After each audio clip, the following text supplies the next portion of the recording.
We've got breaking news. The DOJ drops a political indictment 2 months before the election.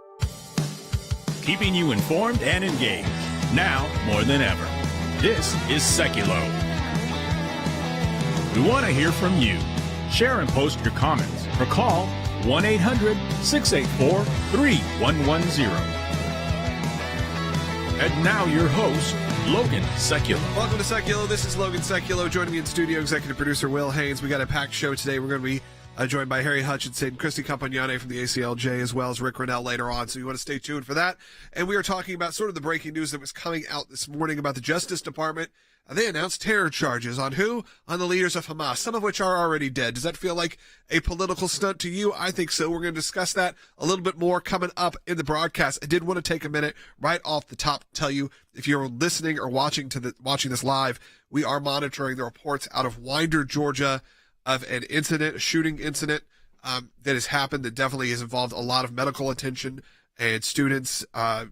It seems like chaos right now. We're following it as much as we can. The governor of Georgia, Brian Kemp, he's directed all available state resources to respond to the incident at Appalachia High School and urge all Georgians to join my family in praying for the safety of those in our classrooms, both in Barrow County and across the state. And that is in Winder, Georgia, about 8 miles from where I grew up, just northeast of Atlanta, kind of headed towards Athens. So all of those people affected, we'll be praying for you and thinking about what's happening there. We don't have a lot of information, but we do know this is happening right now, and we will break in with that if deemed necessary. So I want to make sure off the top that we are discussing that. If we seem a little distracted, know that is why, that we are trying to follow this breaking news story. It doesn't matter what it is, another heartbreaking thing that's happening in our nation's schools. So we'll be following that closely. But I know a lot of you have tuned in right now to hear about this. And that's right. The Justice Department announced today the unsealing of terrorism, murder, conspiracy, and sanctioned invasions charges against 6 senior leaders of Hamas. Of course, a designated foreign terrorist organization. Here was a statement that came out from Merrick Garland. Said the Justice Department has charged Sinwar and other senior leaders of Hamas for financing, directing, and overseeing a decades-long campaign to murder American citizens and endanger the national security of the United States. On October 7th, which I don't know, is about 11 months ago now, Hamas terrorists led by these defendants murdered nearly 1,200 people, including over 40 Americans. And of course, to put that aside now, we know that includes one of the most high-profile Americans, Hersh Goldberg, Poland, who came out, who sadly was murdered last week. This is a little political, a little too late. When you're 11 months past a big incident, Will, it feels like, maybe you're seeing that. We saw it with Tim Walz. We're seeing it now with even the way Harris is talking, that Israel, this unabashed support of Hamas, maybe is backfiring on them a little bit. So now they're going to walk it back and find ways around it. That's right. And what is largely a symbolic indictment, I have a feeling that, one, as the Biden administration pushes forward with a ceasefire deal, any sort of ceasefire deal, Hamas would certainly negotiate out of this indictment.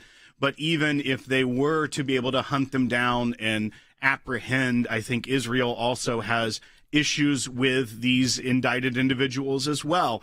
It is just curious timing, and we'll get into that in the next segment with Professor Hutchison about dropping this indictment, unsealing it just days after the tragedy in Israel where 6 more hostages were murdered as Israel was making an attempt to rescue them. They were executed. We talked about that yesterday. And now Merrick Garland goes out and gives a press conference about 6 individuals he's indicting, 11 months after the events of October 7th. And also 3 of these individuals that are indicted, 50% of them are no longer alive. Yeah. It's just the truth of the matter. We'll be back with just a moment with Professor Harry Hutchison to break this down. And again, later on in the broadcast, Rick Rennell is going to be joining us. And we're going to be discussing also a new issue the ACLJ is taking on coming up later. As like I said, we are monitoring those reports of potential school shooting and tragedy out of the state of Georgia and the northeast Atlanta, heads towards Athens area of Winder, Georgia. So we'll be monitoring that throughout the broadcast. I did want to thank you all for supporting the work of the ACLJ, as always. So if you feel so inclined, go to aclj.org. But thank you so much for supporting it. We got a lot of new stuff coming up. We're going to be discussing that later in the broadcast. Phone lines are open as well. 1-800-684-3110. Give us a call. We begin with breaking news. Newly announced criminal charges against 6 senior leaders of Hamas in the deaths of dozens of Americans in the October 7th terror attack. These charges come just days after more hostages were executed, including American Hersh Goldberg, Poland, adding new intense pressure to accelerate ceasefire talks. There are 7 charges in total, including conspiracy to murder U.S. nationals and conspiracy to provide material support to a foreign terrorist organization, resulting in death. In a statement, Attorney General Merrick Garland said the individuals, quote, have led Hamas's effort to destroy the state of Israel and murder civilians in support of that aim. Is it more of a symbolic document or a pragmatic one? Well, it certainly has a symbolic component, because using the levers of U.S. government power to make a criminal argument against leaders of Hamas for, in part, conspiring to kill U.S. citizens is symbolic in some ways, but it is a tool. It is a tool to say the U.S. government is seeking to hold them accountable, and also to drive the message to the families that are involved, to the allies in Israel, that the U.S. takes this seriously and that these actions will provoke a response from the U.S. government. This weekend, we learned that Hamas murdered 6 more hostages, including Hersh Goldberg, Poland, a 23-year-old Israeli American. We are investigating Hersh's murder and each and every one of the brutal murders of Americans as acts of terrorism. The Department of Justice's largely symbolic move to unseal the charges comes just days after the 6 hostages were killed, including American Hersh Goldberg, Poland, which the Department of Justice says it is also investigating. As for the chances of holding any of those charged accountable, the Attorney General says the Department of Justice has a long memory.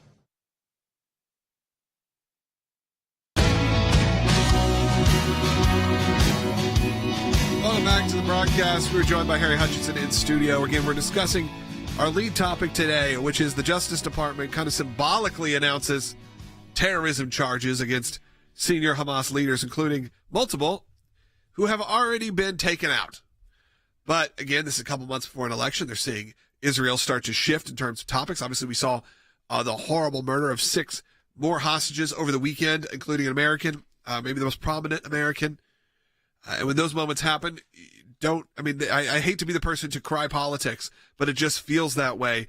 Professor Hutchinson, you're joining us in studio. I want to get your take. Well, I think your analysis is spot on.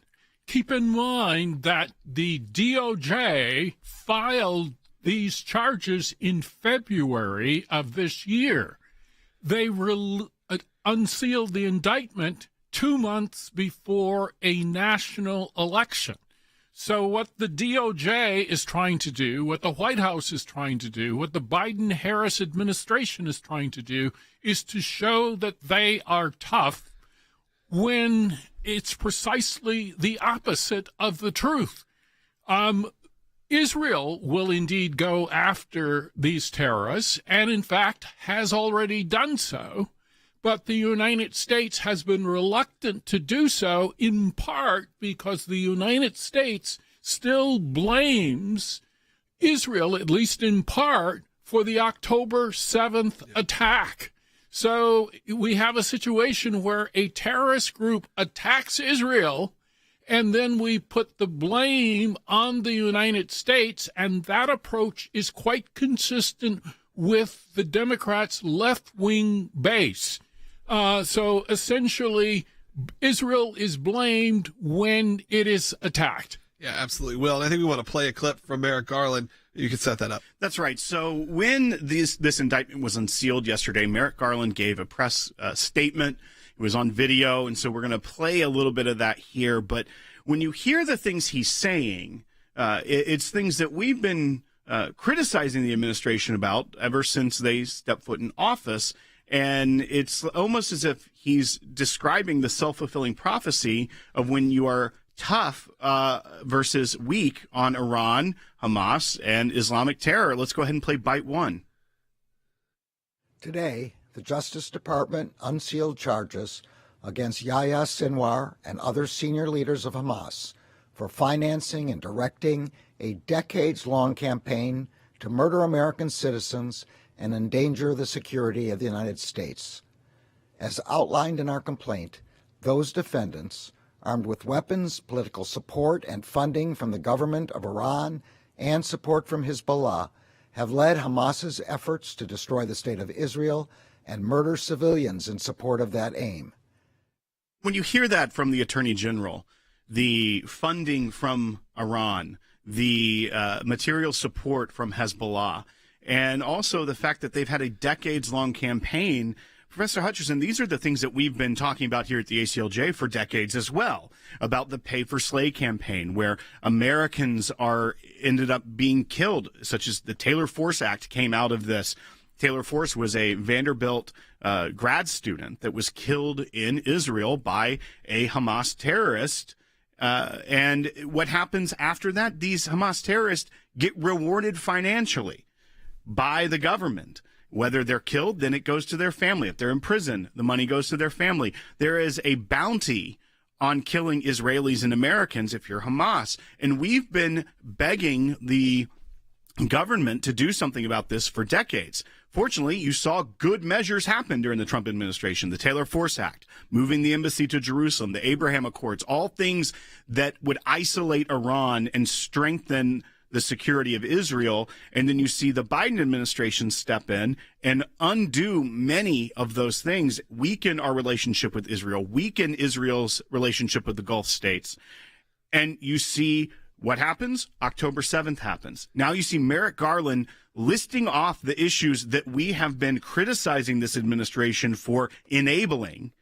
And they're trying to, 2 months before the election, appear strong against Hamas. I think you're precisely correct. And this particular indictment is really symbolic, but more importantly, it's really political.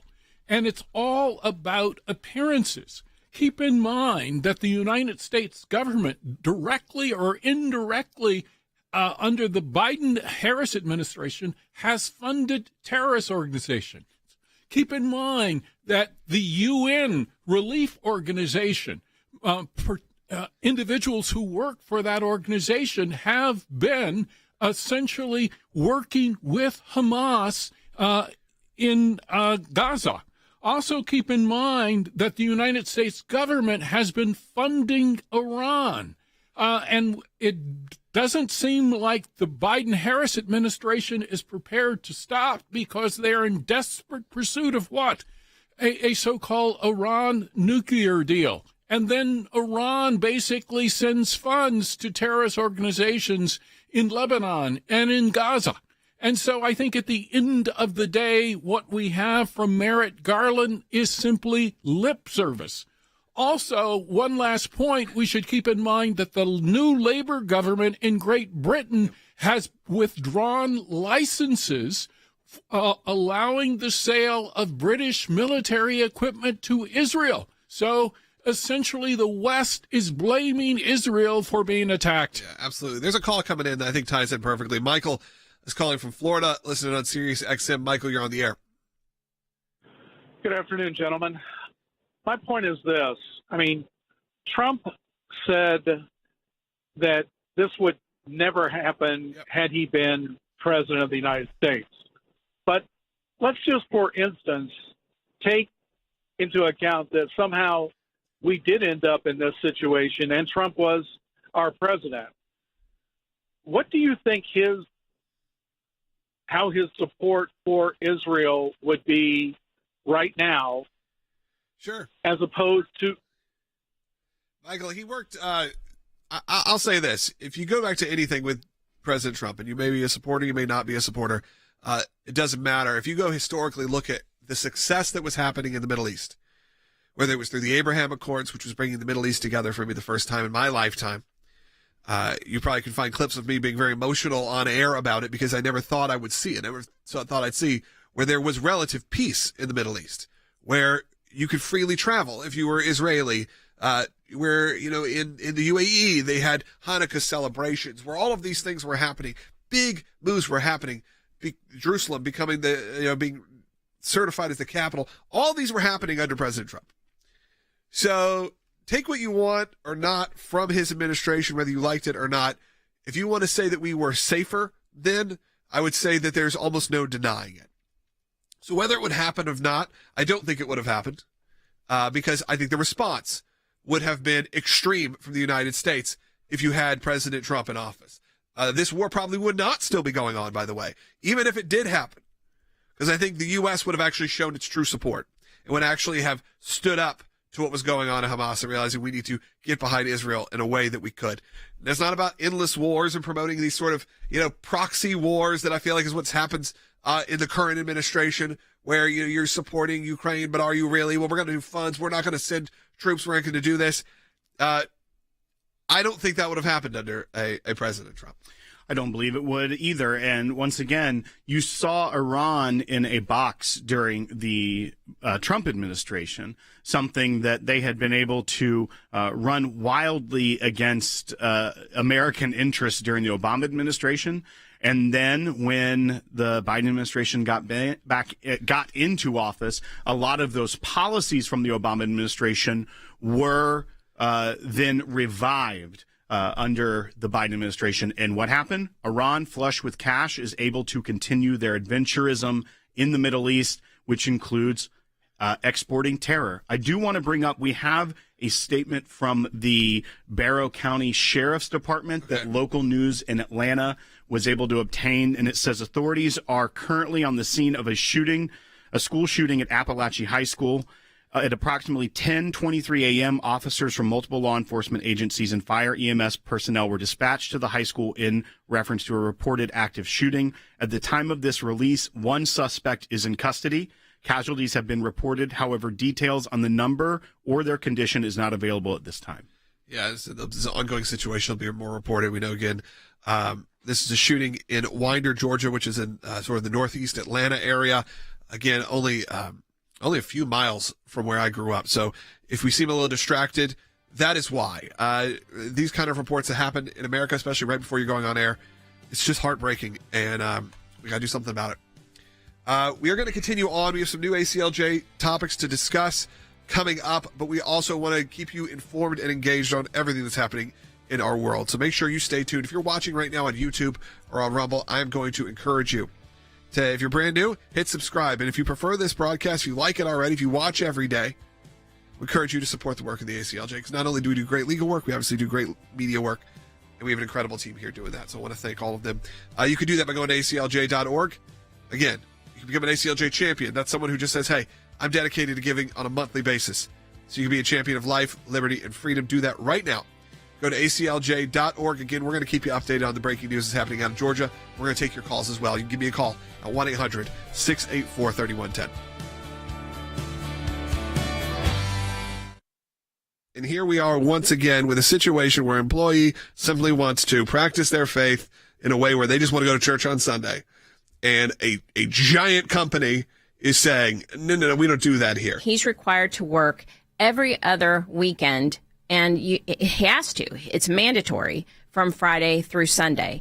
And so, of course, he wants to go to church. And so he's forced now to miss every other Sunday going to church. And under Title VII, you cannot do that. The law requires, just because you are, going into a workplace, you don't shed your religious rights when you do that.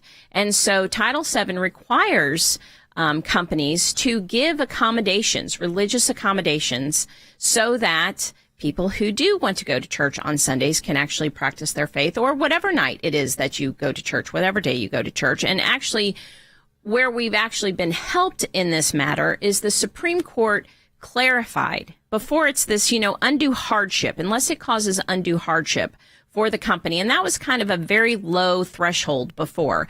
But the Supreme Court has clarified that the undue hardship has to substantially interfere with their operations of the employer and or result in excessive costs. So here we have a situation where our client could actually swift shifts, easily to be able to accommodate him. And they just have said basically no originally. And like you said, too, what's really strange is this is a large company, and they did not have workplace policies in place for religious accommodation. So we shot off a demand letter, and we are demanding that they have these accommodations and that they actually accommodate our client. Yeah, we're getting involved right now. It's happening as we speak. These negotiations and things are happening.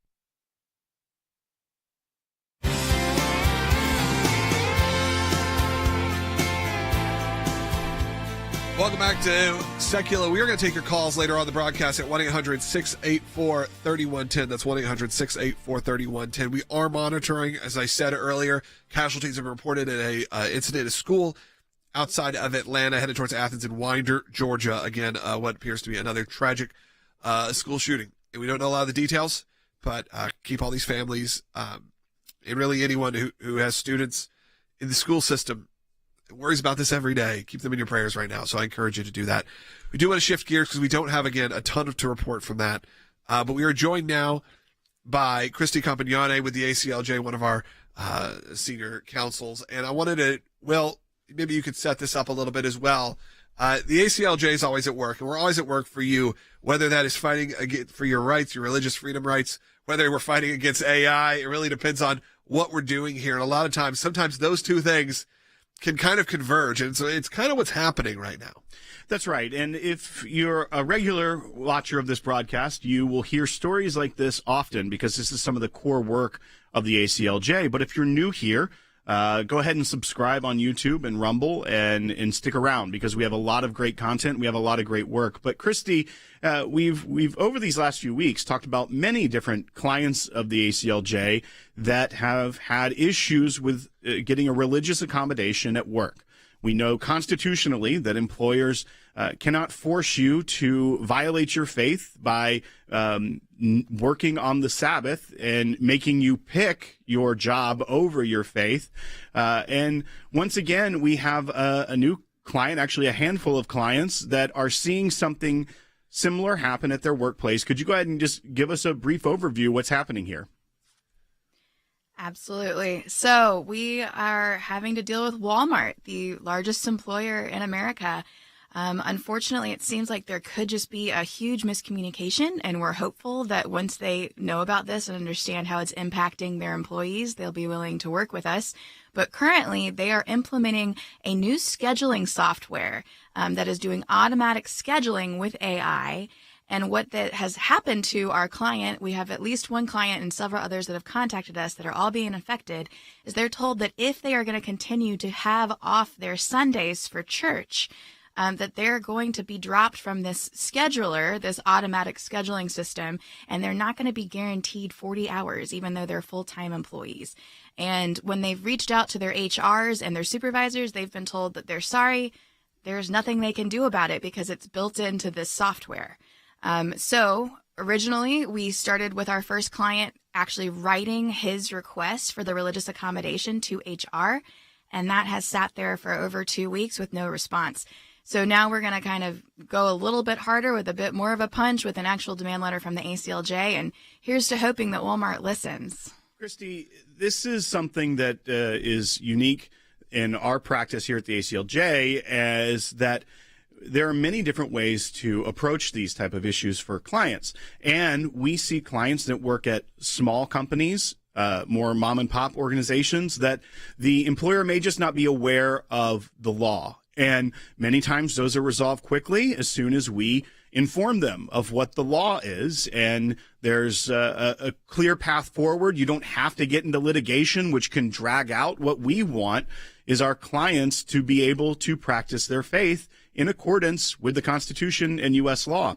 But then you have the other side of this, the more complex side, where the corporate counsels at corporate Walmart are probably very much aware of the law. But because an organization is so large that you're not always discussing or talking with the people at the very top, because they are the largest employer in America, you're talking about individual HR departments that may not have the ability to do anything about a corporate policy when something is implemented from the top down. And so once again, the expertise of the ACLJ are able to take on even these very complex, large organizations to be able to get religious accommodations for our clients.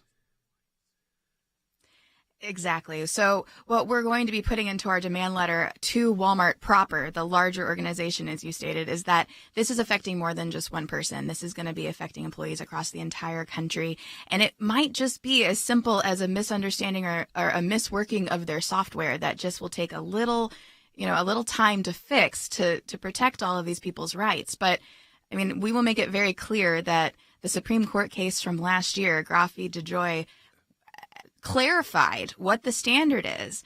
And unless there's a significant loss to their finances in their business, they're required to accommodate these individuals taking these Sundays off. This is under Title VII. Title VII has been around for forever, but this new Supreme Court case last year made it abundantly clear that this isn't something that's going away. And in fact, it furthered the rights of these individuals, that unless there's a significant financial cost to Walmart, they're going to need to work with us. Well, thank you, Christy, so much for joining us. I did want to make it clear, if you have a situation like this, maybe you work for Walmart, maybe you work for another company that's implementing similar situations, what, like Christy said, we're hopeful. This is an AI system. This is a system they've implemented. And once they're made aware of this, that they will take action with us. And I feel confident that they will. And I want to encourage, if you're feeling this same kind of religious persecution around the country, if you feel like, hey, I'm not having my rights defended, you go to aclj.org/help right now. Fill out that document. It's real simple. A few questions. Make sure your issue is within scope, and you're immediately assigned an attorney. Okay, this isn't just going to some, nameless call center. You're going to be assigned to someone in our team. And of course, as always, all legal help is covered.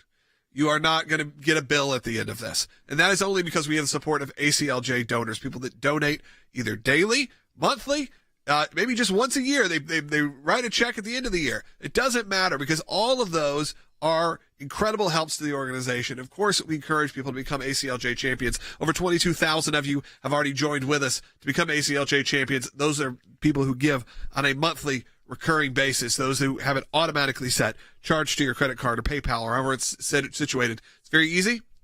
I encourage you to do it. Scan the QR code if you're watching right now, or go to aclj.org. If you're not watching us, by the way, this is the end of a first half hour. I know some of you lose us on your local radio stations after half an hour. Join us live broadcasting every day, noon to 1 Eastern. You can work out the time zone in your favor, or later on aclj.org, on YouTube, on Rumble. Just search for ACLJ. We're there. Facebook, X, broadcasting live each and every day. And then we put up all this great content without a paywall, all because we have supporters like you. We don't create an echo chamber here. We have supporters like you who then get this information out to as many people as possible. So I want to encourage you right now to not only support the work of the ACLJ. If you're brand new to the broadcast and you're watching online, I'm watching right now thousands of you that are watching on Rumble and YouTube, just those two outlets. I know, because I see the data, about 50% of you don't subscribe, even if you're frequent viewers. So you know what's a great free way to help the ACLJ? Hit that subscribe button. Hit that little bell. Follow us. Be a part of the conversation. 424,000 of you have done that on YouTube. Understand that's creating alternative media that is often bringing in bigger numbers than some of your mainstream outlets like CNN. And in election time, in a big year right now when there is breaking news, and when you really need the ACLJ more than ever, this is the time to do it. So again, support us financially, or if you can't, hit that subscribe button. I mean, it costs you nothing. It does a lot for us. We are monitoring still what is happening in Georgia right now. There has been a school shooting in Winder, Georgia. Looks like another tragedy, sadly, for America. And it is where we're at in this country right now. I want you to stop for a second, pray for us. We'll pray for them, pray for the family, pray for anyone who has kids at school right now. This is your worst nightmare. This is what's happening around the country. We have second half hour coming up. Join us. Stay on if you're watching. We only have a 1 minute break. Go to aclj.org right now, or give us a call at 1-800-684-3110.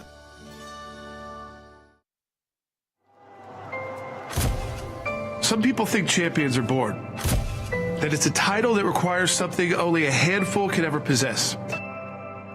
There are times in our lives that we are called, every one of us, to step up and serve a cause greater than ourselves. Even when the loudest voices in the room say it's wrong, that it can't be done. It can be a difficult stand, but it's one any of us can make, including you. You can be the change. You can make that difference. You can be a champion. We cannot do what we do without you. By becoming a monthly donor, you can become a champion of life. A champion of liberty, a champion of freedom. Please join us. Become an ACLJ champion today.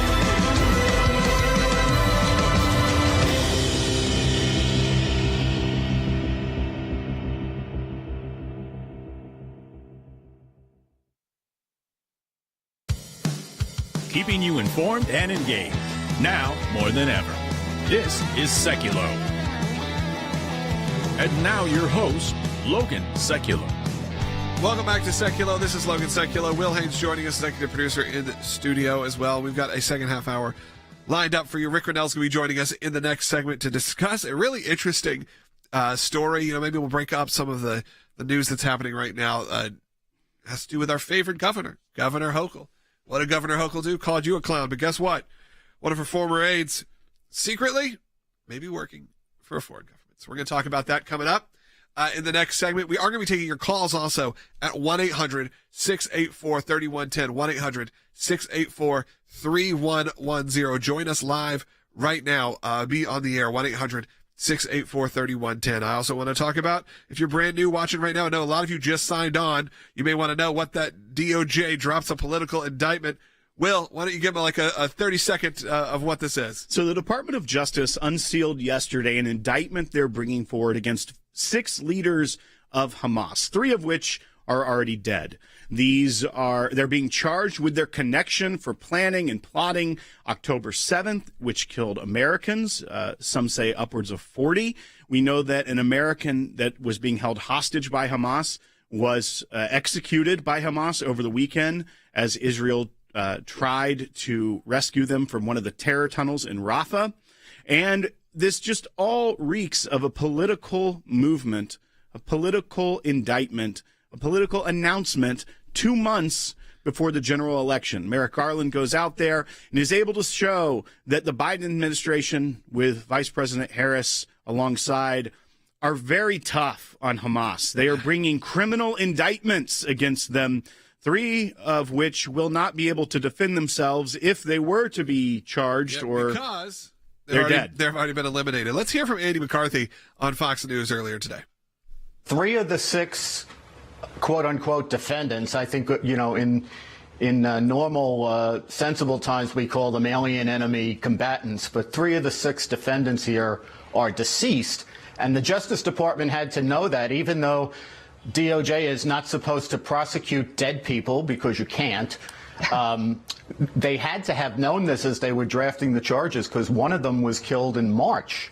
Right. So what was the point? Astonishing. It's more of it's a press release more than a charging instrument. It's supposed to demonstrate that Kamala Harris in particular is really tough on Hamas.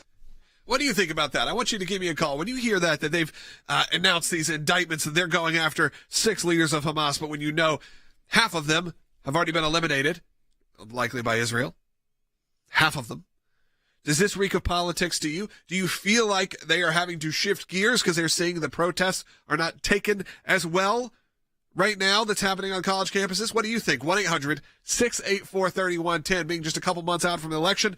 And just under a week now from the first president, probably the only likely presidential debate between Harris and Trump. Again, trying to get ahead of any negative press. And we've seen that happen now time and time again as Israel has become maybe a little less hot button of a topic to the normal people of America. Yes, the fringe on the left is going to say that they don't support Israel and we need to be backing all this. And maybe they're not the fringe. But I think what you're seeing right now is that maybe they're more fringe than it looks like, because, I don't know, sometimes the loudest voice in the room doesn't represent the majority of people. What do you think? Give us a call, 1-800-684-3110. I want to get a full bank of calls lined up, so when we wrap up this show, we get to hear from you, the most important voice in the room.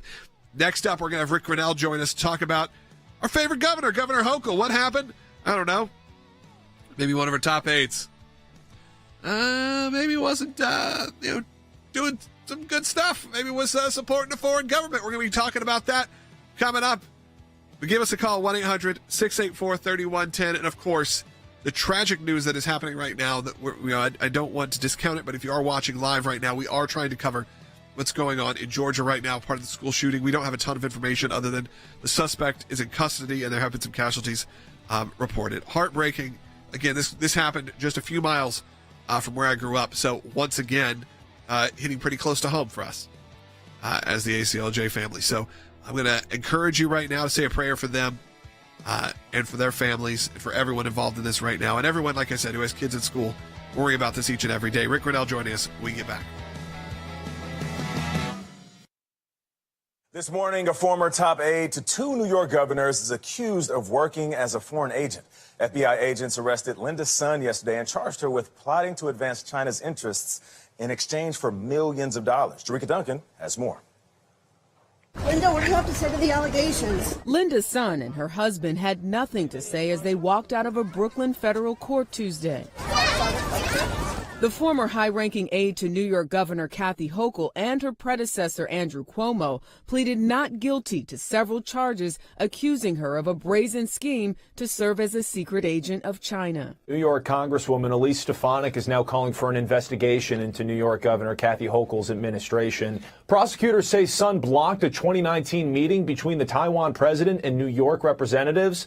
Prosecutors also say she messaged a Chinese official saying Taiwanese representatives do a better job of cultivating relationships, writing, quote, "They regularly reach out to me to have coffee.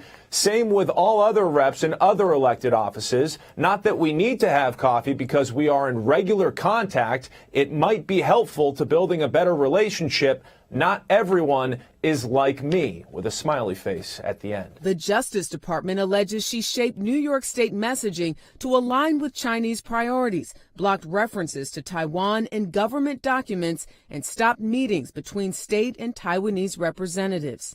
In return, prosecutors allege Sun and her husband received millions of dollars in business in China, along with personal benefits such as paid travel, event tickets, and a job for a family member. The FBI says the pair used that money to buy a $4 million home on Long Island and a $2 million condo in Hawaii. Governor Hochul's office says Sun was fired last year after evidence of misconduct was discovered.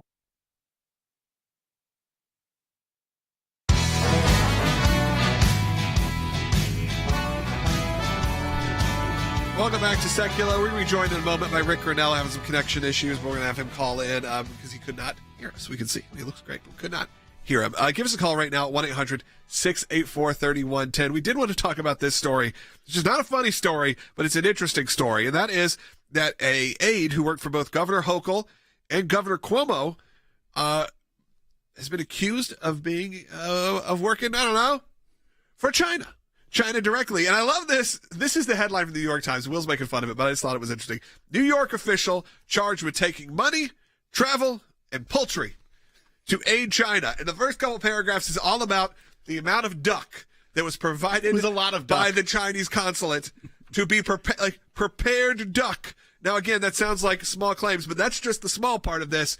What really is that China, once again, it's been proven, it seems like, infiltrating high-level officials, especially in New York. And you remember what Governor Hochul called you. She called you a clown. But look what's happening in her own government. Rick, why does it seem that the Chinese spies have such an easy time embedding themselves within the apparatus of Democrat politicians? Well, let me just add one thing. I got to be careful here. As the former acting director of national intelligence, I know a lot about this story, and I might know a little bit too much. There's more to come on this. We have had a very serious problem with the Chinese dealing with local and state politicians. Sometimes those local and state politicians did not understand that they were dealing with, talking to, and negotiating with Chinese communist officials. And sometimes those state and local officials knew that they were dealing with communist officials. The intelligence community understands this. It's been a growing problem. I do know that there are reporters looking into this as we speak. And let's just say that, you know, in the Trump administration, we were clear-eyed about what was happening. If you remember, we shut down a consulate of the Chinese over this issue because they had infiltrated too much. I was a big advocate for being much stronger with our consulate in San Francisco. The Chinese consulate in San Francisco is it has historically been a problem, and I think we needed to be much tougher with the Chinese on what they're doing. We know that we've got the Confucius centers all throughout America and our universities and our university endowments and the funding that they get for research departments and chairmanships has been a real problem with how the Chinese have started funding some of those entities and programs. And so we've got to be much more vigilant about what the Chinese are doing. And I'll finish with this, is that, you know, it's clear to me that as America has been distracted by, you know, Joe Biden's mental acuities and the replacement of Joe with Kamala and a war in Europe and multiple wars in the Middle East, the Chinese are very happy that America is distracted. And that's what they want, and that's how they operate. When we're distracted, they come in. Rick, I actually want to pivot a little bit from this topic. We'll get back to this topic. We had a call come in earlier that said, what do you think would have happened with President Trump? I know he says October 7th would never have happened, but what do you think would have happened? What if something like this was to occur? And of course, as you said, and again, this is not being just a Trump apologist and saying this, we know where things were headed in the Middle East. And again, we need to remind everyone, 4 years ago, we were not talking about these kind of topics. We may have been talking about what's going on in China because we were shutting it down when it was happening. We may have been talking about the Middle East because there was maybe what would be considered a peace in the Middle East for the first time in my lifetime. But how quickly we all forget. Look, it's something that we need to constantly talk about, because I do think that there are a bunch of independent voters who are not focused on this race. And once we get closer to the election, when people realize that Donald Trump brought peace between Arabs and Israelis, some of the most difficult peace negotiations and outcomes that we've seen. When Donald Trump brought peace between Arabs and Israelis and dried up the funding from Iran to terrorists, that created peace like never before. We now have a situation where the Iranians are well funded because of Joe Biden and Kamala Harris. And the reality is that that's how the October 7th war was launched, is through the funding that Joe Biden and Kamala Harris gave to Iran. Everybody knows this. The entire Middle East knows this. And so we need independent voters to understand that these terrible policies have consequences, and the consequences are war. Rick, and I wanted to bring back up, you mentioned a consulate that was closed during the Trump administration. And that was the Houston consulate for the Chinese Communist Party, for the government of China. But you mentioned that San Francisco is another problem area. You've mentioned that on this broadcast for years now, that these consulates are an issue. And that's the connection point that this government official in New York, the deputy chief of staff to the governor of New York, that was her tie point to the CCP, was through the New York consulate. And I think what we were concerned about with the beginning of the Biden administration was this complacency, this globalist view, this appeasement that we saw with our adversaries. We now know that Tim Walz is on record saying we don't need to see China as an adversary, even though that's not really our choice, because it's the Chinese Communist Party who's decided who the adversary is. But as you look at this, the growing issue, whether it be academics that are on the payroll of China, whether it be the Confucius Institutes that you mentioned, that don't just affect higher education, but even our elementary and middle and high schools that are public schools in the United States, how deep-rooted is this issue, and how much more has it been able to grow over these last 3.5 years? It's such a good question, Will, and I think it's pretty deep-seated. And the reason why it's deep-seated is because we have been distracted. We have not allowed our political system to really focus on what China is doing. And that needs to change. Many of the reasons why we don't focus on what China is doing is because we're distracted through wars. And that's the one thing that, if everybody remembers, Donald Trump was focused on China. He took on China, talked about the tariff problems that we were having. He was penalizing them. I can tell you, as U.S. ambassador to Germany, I was working on Europeans to support Donald Trump's squeezing of China. This can happen when we have fewer wars, when we don't have the crises of the Middle East and Europe. This is the benefit. We can work on other issues. And I'll add the Western Hemisphere. When you look at what the State Department has done in Central and South America, it's scary.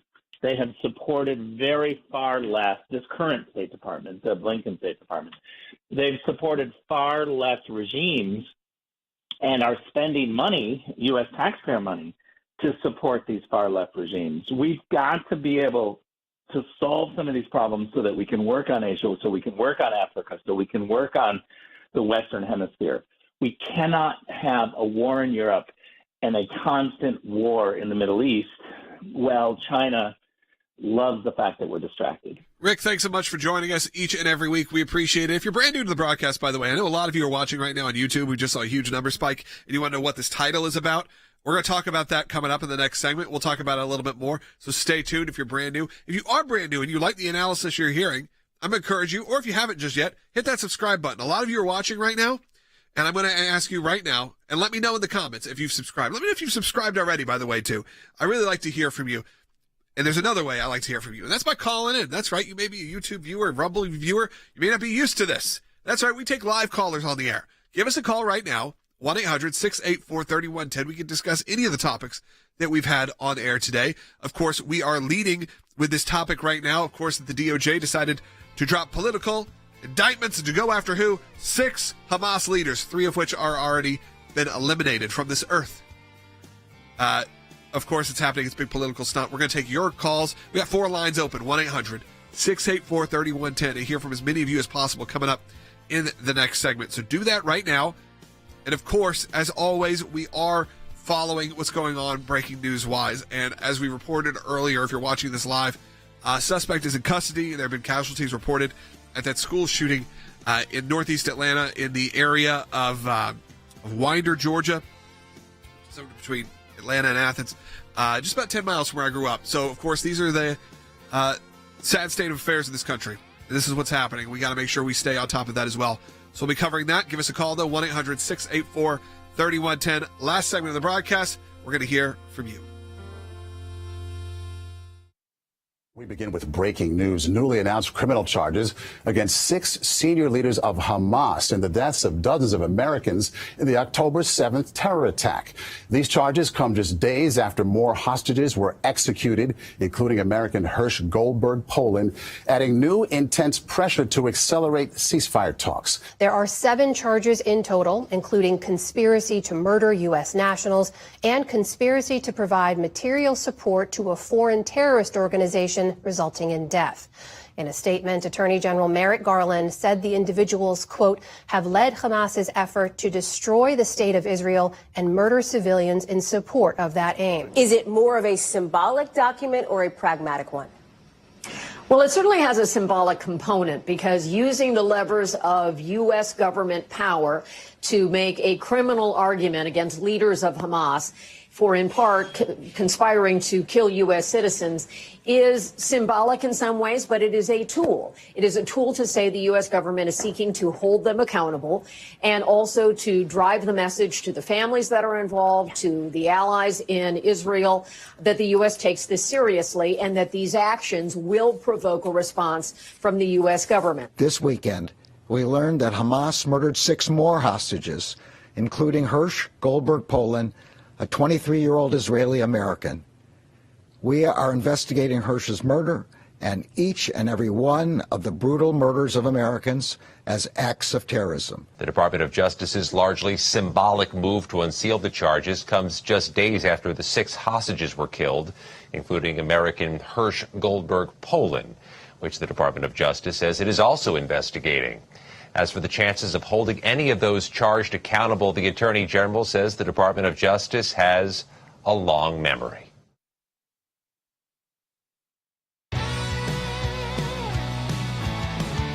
Welcome back to Sekulow. We are going to be taking your calls at 1-800-684-3110. Give us a call. We got 3 lines open still, 1-800-684-3110. Let's go to Timothy in Alabama, who's watching on YouTube, who's been on hold the longest. Timothy, you're on the air. Yeah, I think this whole thing with the DOJ is greasy political. Yeah, let's restate this, Will, for those, because a lot of people are just joining us right now. They may have seen that headline, which was our breaking news that the DOJ had dropped political indictment. And of course, it reeks of political corruption. Of course, it reeks of politics, because that's what it is. That's right. So the Department of Justice unsealed an indictment yesterday, and Merrick Garland, very high profile for the Attorney General himself to be the one to announce it, did so in a press availability to members there at the DOJ, and he announced that they are indicting, or have indicted, 6 members of Hamas for their role in planning and orchestrating the October 7th attack, which killed American citizens. And we saw another American citizen that was executed by Hamas just over the weekend. I want to play this bite from Merrick Garland. This is going to be bite 3. And this is something that I'm curious at how the Biden administration and the Harris campaign are going to parse this one out. Because obviously we've been talking about all show that this very much looks to be a very political indictment, that they are doing this. Andy McCarthy called it a press release instead of a charging document. 3 of these individuals are already dead. They've been taken out by Israel, in one case not confirmed Israel, being Haniyeh in Iran, but assumed to be Israel taking him out while he was visiting the new president of Iran. So for the first part of it, 3 of them are not going to be brought to justice in the United States anyways. Others probably will not as well. But I want to go ahead and play bite 3 and then try to figure out how the Biden-Harris administration and the Harris campaign will parse this out with the strong language of Attorney General Merrick Garland. We will continue to support the whole of government effort to bring the Americans still being held hostage home. The charges unsealed today are just one part of our effort to target every aspect of Hamas's operations. These actions will not be our last. The Justice Department has a long memory. We will pursue the terrorists responsible for murdering Americans and those who illegally provide them with material support for the rest of their lives. The Harris campaign and the Biden administration are pushing Israel very forcefully for a ceasefire. Israel has already agreed to the terms of ceasefire. It's Hamas that will not. But a ceasefire means that Hamas lives to fight another day. How can the Attorney General say that this is one part of our effort to target every aspect of Hamas's operations when the administration is currently pushing for a ceasefire that allows Hamas to survive to fight another day?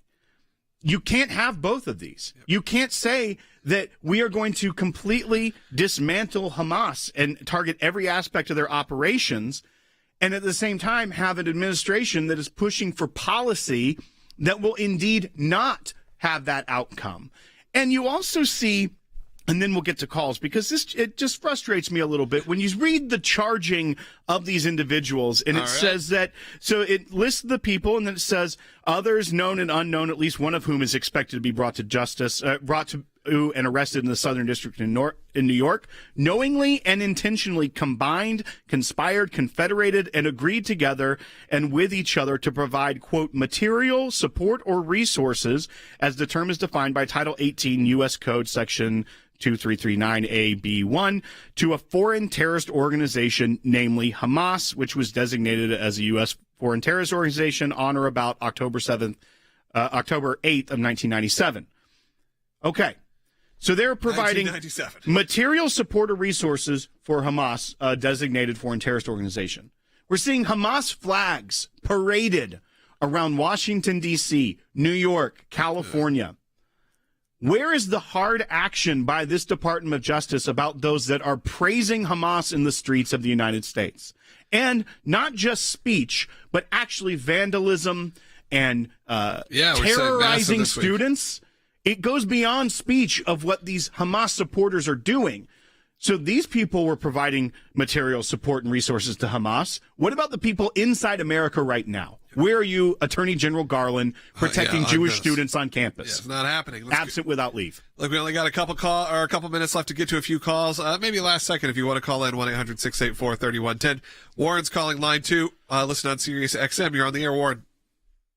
Thanks for taking my call, guys. I see it as political because they left those names on. I think they assume that most people are ignorant about what's going on, names involved, and so they leave them on, makes them look better having 6 versus 3. Absolutely, Warren. It is exactly like you said. This is to go to the people who are not paying attention, because most people are not paying attention as close as you are or as our listeners are, or people that kind of involve themselves in this as their work or what they're passionate about. They know most Americans are transiently political. That's okay in society. It's okay in society for politics to not wrap up your whole life. I'd actually highly encourage it. However, there's also manipulation at hand when that happens. Because like Warren said, there are times when they can use that against you. We're indicting 6 people. What does that mean? Absolutely nothing. What about those 6 people? 3 of them are already been eliminated. Oh. Some people have been doing this since 1997. 30 years almost. That's what's happening in our country right now. Let's continue on with some calls. Thank you, Warren. Mike's calling in New York about the situation going on in his home state. Mike, you're on the air. Hey, sir. How you doing? I just wanted to discuss what the Americans, like myself, have been feeling of a sophisticated and covert social engineering campaign that is targeting us from foreign military that is inside the U.S. Now, the government, finance sector, and other sectors have been targeted, and the foreign military actors inside the U.S. have deployed different types of strategies to come up with tactics to exploit the Democrat Party. Persistence in this kind of schemes, what happened in New York State, they've been doing it for a long time. They've been happening for a long time, Mike, and you are right. It is now consistent. It has been regular. We know there's everything like Rick Renell said, where they're shutting down consulates, whether they got secret police forces. We know this is happening specifically in some of these big states. That's right. I mean, this is political warfare by the Chinese Communist Party, and it's not new. Mike, you told the call screener the Chinese are patient. Yes, the CCP is very patient. That's why they embedded into academia in the United States. That's why they pay professors with wonderful fellowships and things of that nature, research grants. That's why the Confucius Institute is so impactful, because they are flush with cash and they spend it in American institutions to buy influence. And it's a long game. It starts in elementary school in the United States. They have influence operations. This isn't new. It's not some wild conspiracy theory. It's the fact. And when you see it at the top in the governor's office in New York, you think, oh, my goodness, how did it get that high up? It's because it's been going on a very long time, for a very long time, for a very specific purpose. All right, that's going to do it for today's broadcast. We were able to get to all the calls today. And, of course, as always, support the work of the ACLJ at aclj.org. And we are, our prayers are with the families and what's happening right now in Winder, Georgia, as there's been just another tragedy, another school shooting that has been pretty much confirmed at this point. And this is where we are. So, again, I appreciate everyone who watched the show today, supported the show, subscribed, everything. I really appreciate it. We'll talk to you tomorrow.